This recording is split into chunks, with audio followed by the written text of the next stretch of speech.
All right, hello, Zeteo here. Today we're doing some more replay analysis, casting at 1.5 times speed. This is speed analysis casting with Zeteo. I know the title is quite long. I need to figure that out. Anyways, we got a game here, a 1v1. Let's get into it. Game started. All right, so we got Sashkorin spawned as our red Armada player at the bottom right, 60 OS. And then we got Pro Andy, a 58 OS player, playing as our blue Cortex guy at the top left. And this is Desolation. Desolation is a shorter map.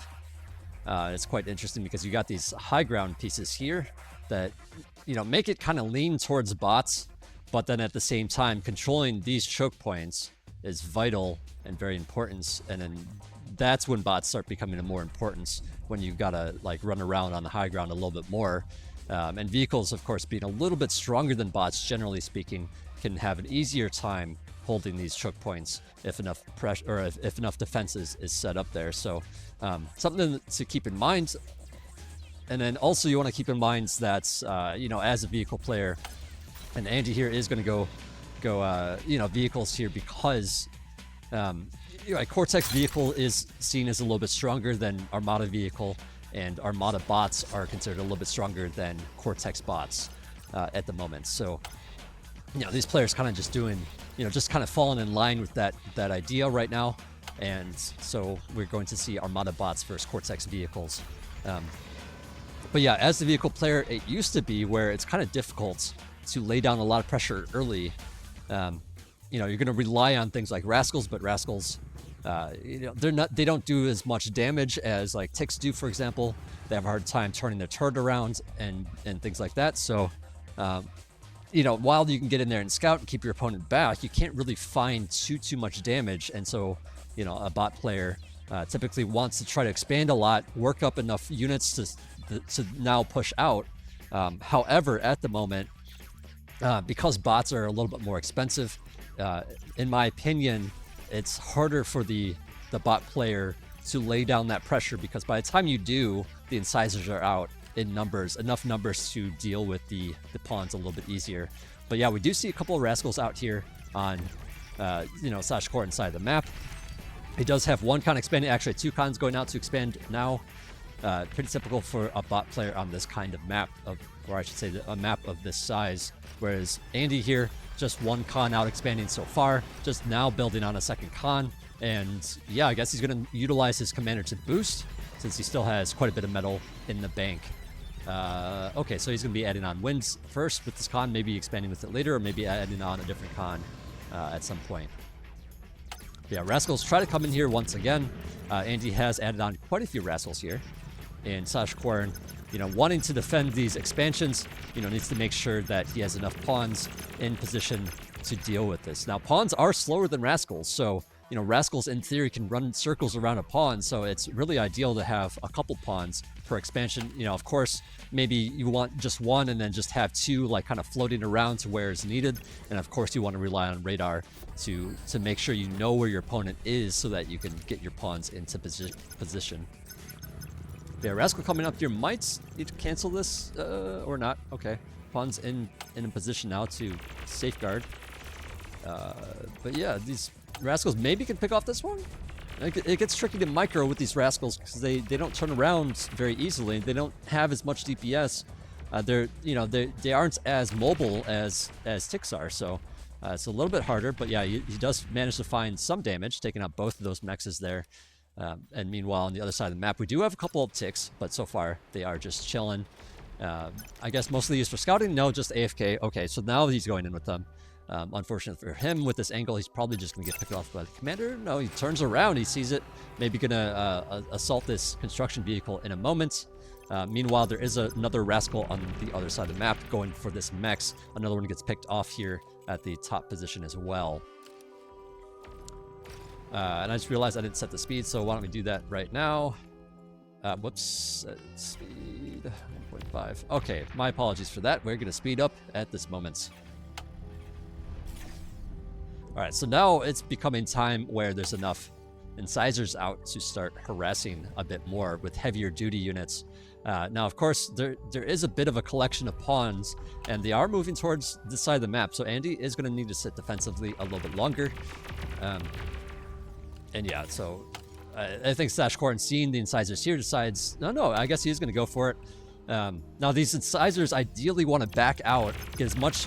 okay, they didn't back out in time, unfortunately, so they're just going to get picked off. I was going to say they couldn't ideally back up so that they can abuse that, or, you know, utilize that range to their advantage, the extra range the incisors have on those pawns. But yeah, the pawn slipped through, but now, you know, doing a nice job just avoiding the incisors as much as they can, picking off one there as well. But yeah, ultimately going to be taken out before any significant damage is dealt. Meanwhile, on the other side of the map here, we do have a lot of pawns moving forward. So Sashkorin doing an excellent job just having a lot of units out here.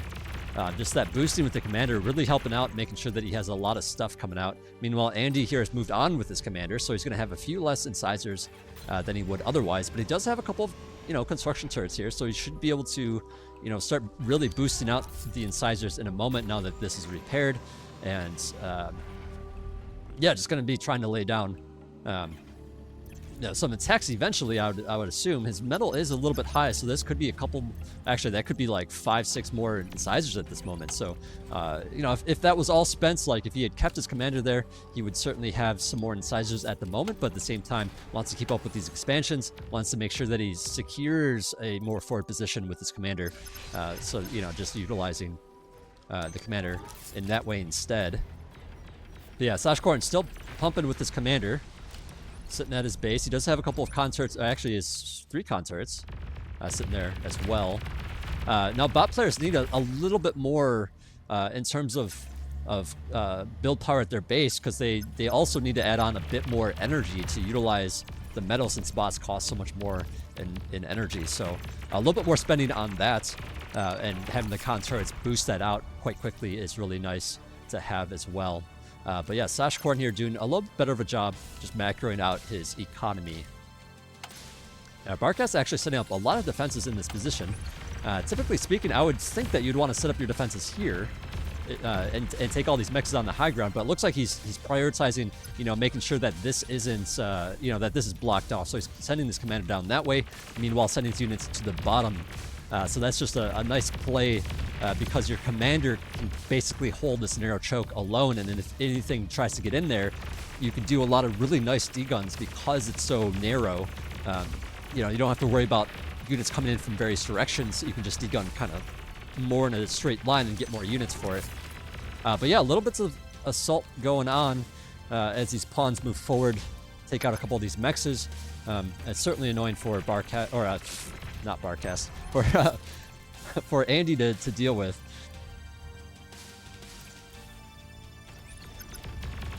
But yeah, now the incisors are coming out in numbers, and Sashkorin's going to need to work up enough units to be able to deal with that. This is certainly enough to be able to pressure this, but at the same time, there's so much going on the other side of the map. Medium tanks coming out right now as well. So, you know, it looks like Andy here, unfortunately, going to be losing a sizable chunk of units at that point. Now, I feel like if he had assaulted this at the same time, you know, he would have at least gotten something done in the meantime instead of letting this get so choked up. So it's unfortunate that he didn't have the APM for that. He's going to go in now, but it is reinforced by these medium tanks. But again, medium tanks are not very good on defense. They don't really have the DPS to be able to defend very well. You know, they're more of a, you know, absorb damage kind of unit. So, you know, in small numbers, they can't really do that much other than tank for your other units. And it's more when you get into higher numbers that they become more valuable in terms of, you know, damage and being able to kite stuff from a little bit more distance. But we do have a lot of incisors coming out here for Andy, pressuring on this bottom side again. And if you are incisor against medium tanks, like this is what you want to do. You have the Raider unit, and your opponent has more of a battle-y kind of unit that's going to be a little bit better, a little bit stronger, you know, as it gets worked up into bigger numbers. But they are more expensive, so it's harder to afford so many things, so many medium tanks, and it's harder to be in so many places. It's easier for the incisor player to lay down the pressure because you just have more stuff. Okay, well, Sashkorin's commander moving forward here. It cloaks. There's a ton of LTs here, but some of them being unpowered by, or shooting a little bit slower because of the lack of power. They do require a little bit of power to shoot, and Sashkorin actually takes out the entire position despite there being so many towers there. So lots of good D-guns. Meanwhile, there are some medium tanks coming in here for Andy, trying to find some damage in Sashkorin's base. But yeah, I think it's going to be quite difficult to maybe find something. Maybe he takes out. Okay, he takes out the building wind turbines, which isn't really that big a deal for Sashkorin. But now, yeah, it's sitting in the back there is a big deal. These medium tanks need to get over there before he loses his entire economy. But he is sending some forces at the top position as well, the top left here. So, you know, kind of trading blows a little bit with Andy. And I think Sashkorin's in a, you know, certainly in a better position at this moment. Just able to keep Andy off of this. After taking out all those mechs, Andy's kind of in a tough position. And hopefully he's able to take this out before he loses too much economy here. Because he doesn't really have the excess energy to spare at the moment. But he does have this nice forward position on the right-hand side here. So with all this here, setting up in this location is really strong. Because you're controlling your opponent's side of the map a little bit. You know, and it's difficult to do so, but once the defenses are up in that position, it can be a really strong move to just keep your opponent off these 3 mexes. So just doing a nice job like keeping these medium tanks back here to make sure that it stays alive as the commander builds some defenses. And meanwhile, you know, reclaiming the territory they lost on this other side. Sashkorin does have his commander in position over there as well. And he is sending a lot of medium tanks to go through here. You know, there's not many defenses for Andy here. So I think these medium tanks, like, if they keep pressuring forward, can continue to just, like, do some damage at the base, allowing Sashkorin's commander to come in here, take these mexes for himself, so he's going to be able to control that. But meanwhile, you know, he's got to worry about Andy pulling all these medium tanks on this side as well. So I wonder if he's going to split units back. No, he's going to move forward, so this looks more and more like a base trade, but at the same time, there's plenty of medium tanks back here for Sashkorin. I mean, it's not the same number of medium tanks as Andy here, so Andy's going to be playing a little bit safe, it looks like, but it becomes a tricky thing, you know, to know, because you don't know how many defenses are actually there for your opponent. Andy adding on shurikens to deal with this. Certainly a very strong play, especially when you're using that many medium tanks. They don't really do damage to shurikens. So coming in here, just stunning all the units, allowing his own medium tanks to destroy all the medium tanks of Sashkorin. Meanwhile, the commander has moved up on the right-hand side, de-guns a mechs, or some units. I'm not 100% sure. At least breaks through the wall there. And yeah, I would say with the reinforcements from Sashkorin, it's very difficult for him for Andy to get in here. But at the same time, the shurikens come in here, going to be stunning all these medium tanks, and this is going to be a lot of he's going to freely take down these units. But there are a lot of medium tanks coming up here as the shurikens move on to assault a different location. And these medium tanks trying to move up the ramp, but there are a lot of LTs, and that's not very good. This is kind of what makes medium tanks a little bit weaker, but the shurikens come in here and stun the light laser towers. Now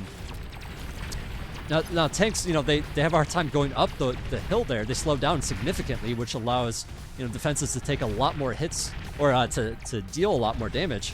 But yeah, these medium tanks on the right-hand side moving forward for Sashkorin, trying to find the trying to get in here.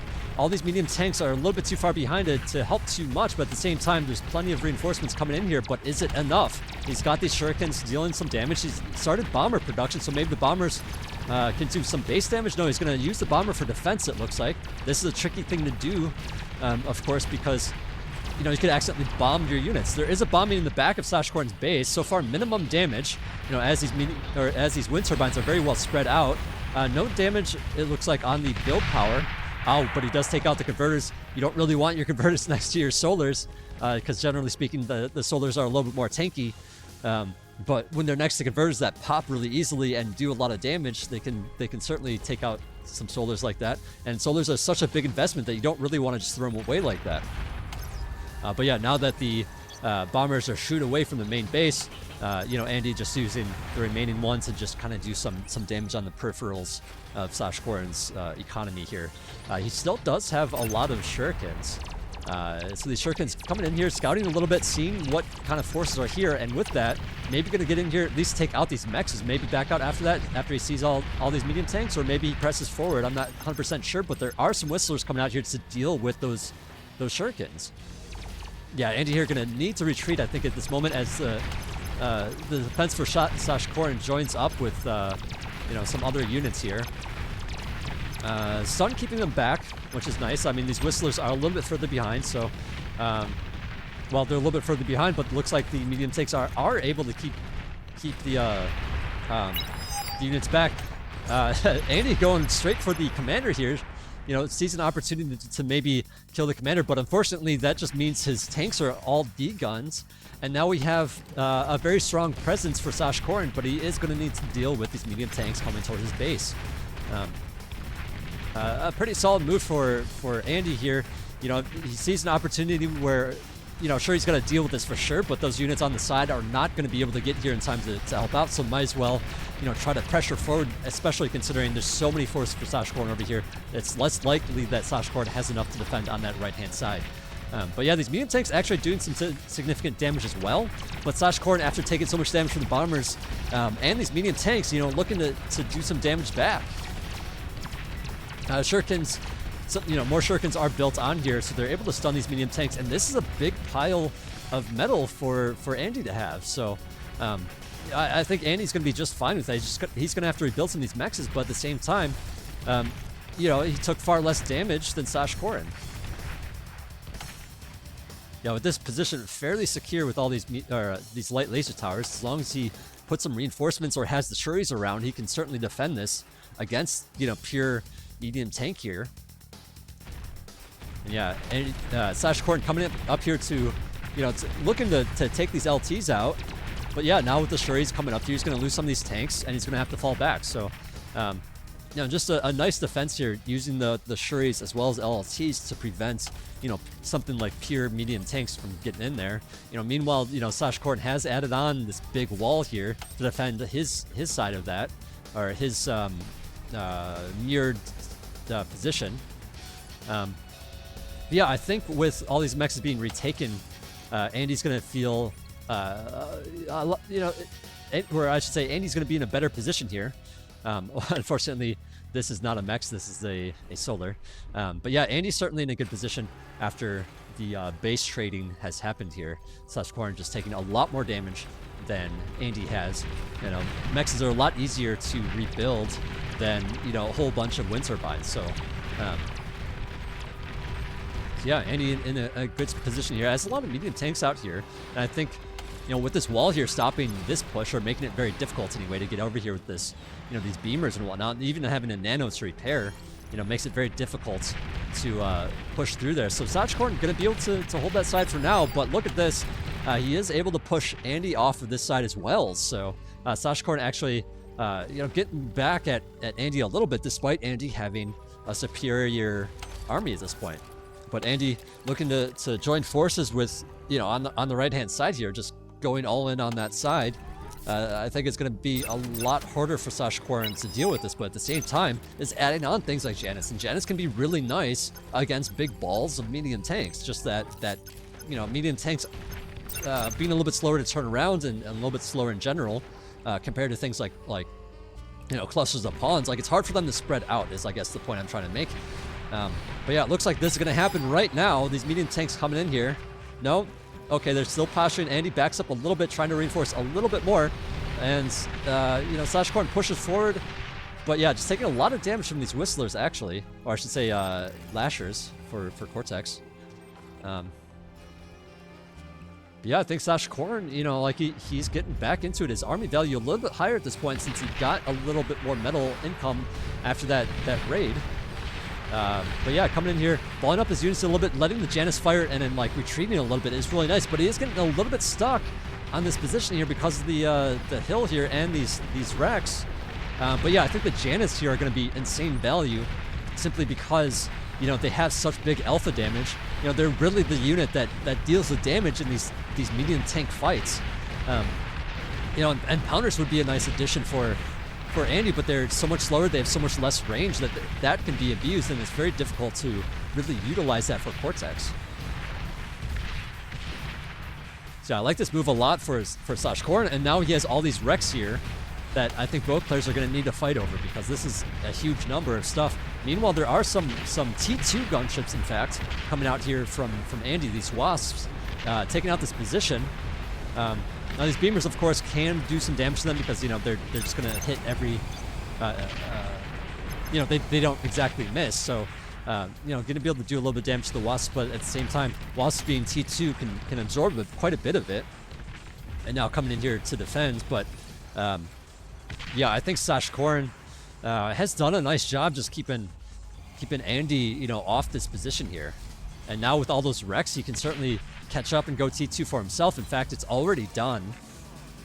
So yeah, just adding on that T2 constructor now, building on a fusion since his energy is the thing that's a little bit low. So he needs to address that first. But yeah, with this, I think that this is an odd choice for Andy to go a T2 air first. I mean, sure, the con is a little bit cheaper in terms of metal. It costs a little bit more in terms of energy. You know, so maybe he's looking to do some savings like that, but at the same time, it's like, what are your unit choices right now? Like, you're going to be doing fighters, and maybe you can do some Wasps for defense, but at the same time, you know, if Sashkorin pushes with a lot of units, it's going to be really difficult for the Wasps to really do a good job defending against that. They're just too little damage, right? So, you know, I think this is kind of a challenging position, but at the same time, he still does have the T1 lab here. I don't know, so I guess maybe just relying on that and working up the Air Force to take out some of these positions a little bit easier. So yeah, going to be able to at least take out this mech on this high ground, takes out the constructor. Maybe can take out some of this, but look at this. We already have a shredder here for Sashkorin, so I don't think he's going to be able to do too much. Plus, you know, there's fighters swarming around as well, so I don't know. I guess Sashkorin has decided, you know, to deal with that threat over, you know, over making a lot of T2 units at the moment, and I think that's a smart decision.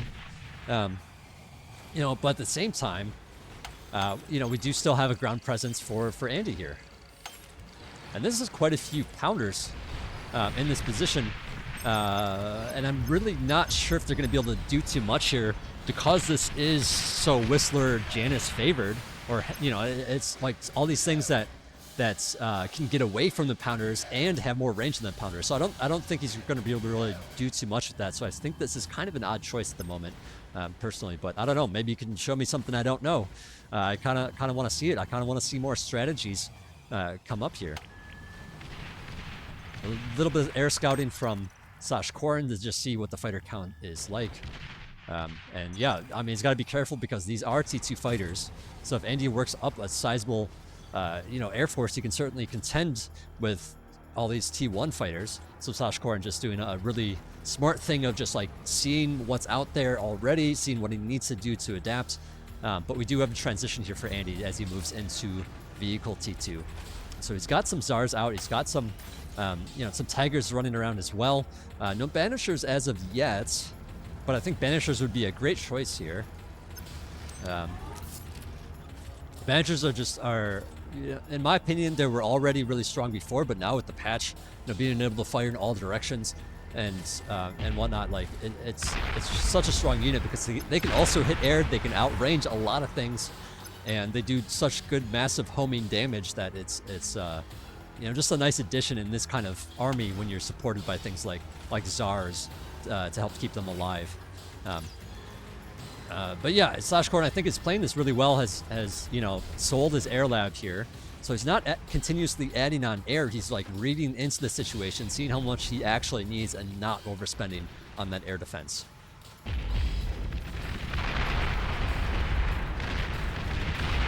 Yeah, these Zars coming in here, but it is going to take a while to break through all these units. And it's going to have to be careful that these units aren't going to just jump on these Zars because you don't really want to have them flanked, right? So, you know, just kind of chilling. He's got to be, you know, both players here need to be really careful because these Zars are so expensive, so Andy doesn't want to just straight up lose them. And at the same time, you know, Sashkorin, you know, is the defender in this situation, trying to secure this location on his side of the map. Yeah, Zars are such a good unit at this stage of the game, just able to just shred T1 units pretty easily, even medium tanks with their massive damage. And it's really not like a big open field where you can spread out those medium tanks super easily. It's pretty choked up here. But yeah, you know, Andy is going to have that position for himself, which means he can start resurrecting these Zars and the bulls that were taken out here. And that's really the difficult part with T2 is once you get here, things cost so much more that, you know, any what am I trying to say? Like any battle that you have, if it doesn't go in your favor, like it can swing the tides of the game in a very big way. So he's got to be really careful with you know, engagement and making sure that you're making the right choice. And Andy just doing a nice job, you know, taking out all those bulls with the Zars. Yeah, I think Zars are fairly undervalued. I don't know actually if that's the case in 8v8s anymore, but like it used to be like, oh, you only get a Zar like early on in T2 to deal with T1. But you know, honestly, like that range and stuff, like it's very helpful against things like bulls. You just gotta be really careful because there's such a big investment that you don't want to lose them. And if you do lose them, you want to be able to you know, have a position where you can keep them alive. Looks like there's a ping here. Rotation here would be disgusting. Oh, I think he's saying that if Andy rotated over to this side, you know, busted through this wall and this position, it'd be a strong move, which it would be, but it also opened him up to possible attack here and down this lane. So, you know, it's just something to keep in mind. Like, are you trying to have a big frontal assault, or is it better to split your units maybe into two different directions? And you know, it really depends on the situation. Andy, of course, at this moment, choosing to just go all in on this side, but certainly can bust through here pretty easily with his Zars, especially since things like Zars can just run over these T1 walls. So, you know, it's really not an obstacle to have those walls there. And even if he didn't want to run through them, he could literally just shoot them and probably kill him in 1 or 2 hits. So, you know, not a big deal here. But he's going to have to be really careful here with these Starlights coming out. You know, Starlight's definitely the counter to something like Zar, with their big, massive damage and huge range. So there's not much Zars can do about that. And, you know, coming from Andy's perspective here, I'm not sure what the real counter to it is. I mean, the best thing I think he can do is do what he's doing, is splitting his forces, sending some up here, some down to the lower ground, and that way, if Sashkorin pushes in here, these units at the top here can flank and take out these Starlights here. But yeah, he's moving into T3 at the same time, so he's got to play this out really carefully. He cannot afford to lose a lot of units right now. When you go T3, it's a big expenditure into that big lab, and you know, if you lose a bunch of units, you just don't have the replenishment. But he's really going to need it. And he's actually doing a catapult first. You'd think it might be Shiva, because Shivas can be really nice in this kind of situation, but they're not going to be able to deal with the Starlights very easily. So Andy here going for the catapults. All right, so those units at the top, you're coming in for the flank with all the reinforcement bulls able to shoot this away, and this is going to be really difficult for Andy at this point because of that. He desperately needs this catapult to come out to take out these Starlights now that the flank has fallen through.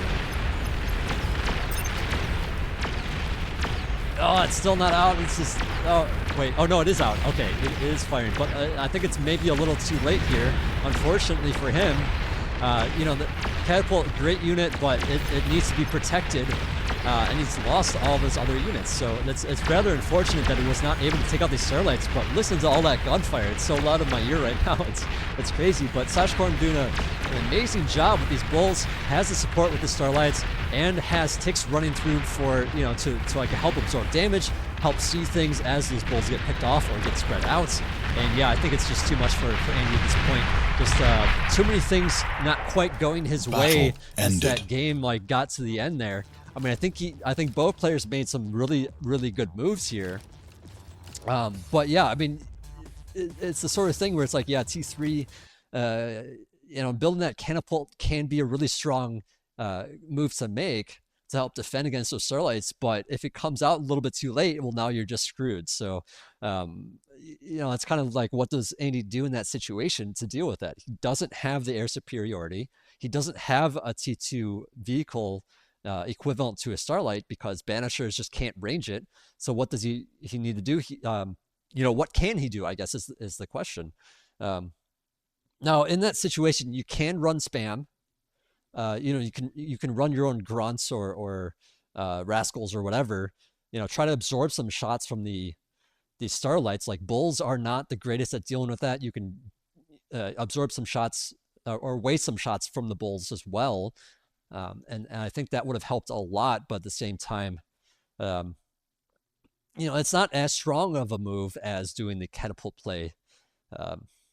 And yeah, just like needing to back out so much. Like, I think it was just too much room for Sashkorin to work it. Sashkorin having a bit more metal economy in that T2 phase, I think.